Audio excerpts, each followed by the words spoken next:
mind reaches a mind. A message prepared in a life reaches a life. This is a quote from Bill Goddard, a well-known minister. My name is Melissa Goss, and I'll be giving a speech today on why age restrictions should be enforced in music.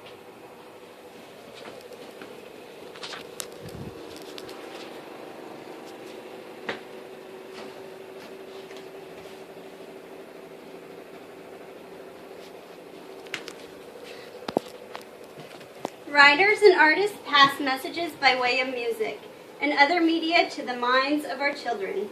Not all of these messages are positive. To minimize the harmful effects to children, an age restriction should be enforced on the sale of music with explicit content. I have seen firsthand negative outcomes because of those negative messages. In preparation for this speech, I have conducted research. As a parent of a young child who is learning to talk, I feel it inappropriate for my son to be listening to these things, as he may repeat them. I will illustrate how violent and suggestive content can be harmful to children, both psychologically and physically. Then I will discuss the cause that started the movement to restrict the sale of such music. Finally, discuss possible solutions. Violent and suggestive content can be psychologically harmful to children. Imagine that fateful day for 13 children on April 20th, 1999 in Columbine High School. Gunshots rang out while students feared for their life in what was supposed to be a normal school day.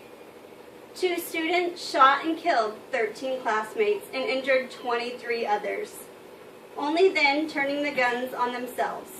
According to an article from VH1, many believed the violent and graphic music of bands like Marilyn Manson and Rammstein were to blame for influencing the youth to take such action. Maybe if the sale of these music CDs were restricted, then the parents of these 13 precious children would still have their children today. Other media, such as video games, have been linked to behavioral issues. 2 separate studies from Harvard and Ohio State link violent video games to increases in aggression, as stated by Harvard Medical School and the Seattle Times. Kids are exposed to numerous references to substance abuse via music. This was published by the New York Times. Teenagers listen to an average of nearly 2.5 hours of music per day. 1 in 3 popular songs contains explicit language to drug or alcohol use, according to a new report in the Archives of Pediatrics and Adolescent Medicine. That means kids are receiving about 35 references to substance abuse for every hour of music they listen to. The authors determined researchers from the University of Pittsburgh School of Medicine studied the 279 most popular songs from 2005. Based on reports from Billboard magazine, 9% were pop, 14% rock, 20% for R&B and hip-hop, and 36% for country songs, and 77% for rap songs. The average adolescent is exposed to approximately 84 references to explicit substance use per day. The average adolescent who listens just to rap would be exposed to 251 references a day. Now that you understand the problem, let's explore the cause. Tipper Gore and the Parental Advisory Label. Tipper Gore brought Prince's Purple Rain album for her daughter in 1984. Shocked at the content of the album, she created this movement. The song that she was most shocked by was Darling Nikki.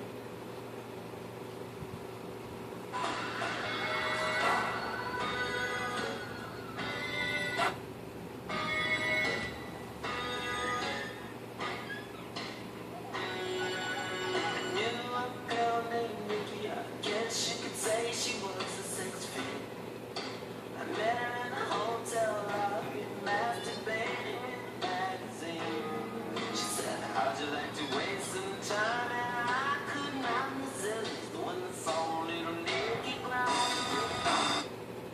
Tipper started the Parents Music Resource Center, PMRC, in May 1985, composed of wives of senators and congressmen. Susan Baker, wife of Secretary of Treasury, said, "Pornography sold to children is illegal. Enforcing that is not censorship. It is simply the act of a responsible society that recognizes that some material made for adults is not appropriate for children." Originally, the PMRC proposed that record companies rate records B for violence, X for sex, D and A for drugs and alcohol, and O for occult. However, by the time of the hearing, Gore testified in a rating system but wanted record companies to voluntarily label offensive albums. Parental Advisory Label was born. Two Live Crew's Nasty As They Wanna Be was one of the first albums to bear the warning sticker. Best known for its hit Me So Horny, Two Live Crew's Nasty also became the first album to be declared legally obscene. Now that you've known the cause, let's explore possible solutions. Age restrictions. The solution is to take this label one step further and place an age restriction on the sale of music with explicit content. Other forms of media are already restricting sales to youth. The ESRB rating system is a multi-tier age limitation. R-rated movies are 17 and older, and pornography is 18 and older. Some possible counter-arguments would be no real regulation of the warning label that currently exists, and there is no definition of the word explicit. A possible rebuttal to that would be regulation would likely replace the current label with a rating system, much like what is used in video games and movies today. The original goal of the PMRC. The standards currently used in the movie and game rating systems can be used to define the word explicit. Regulations already exist, they only have to be used in context. I have illustrated to you the problem that the sale of explicit music is not regulated, unlike other media, yet it causes and sends the same negative messages as the other media. We've discussed the harmful effects and the negative impact this can have on any one person. Finally, we discuss a possible resolution for regulating the music much in the same way video games and other media are.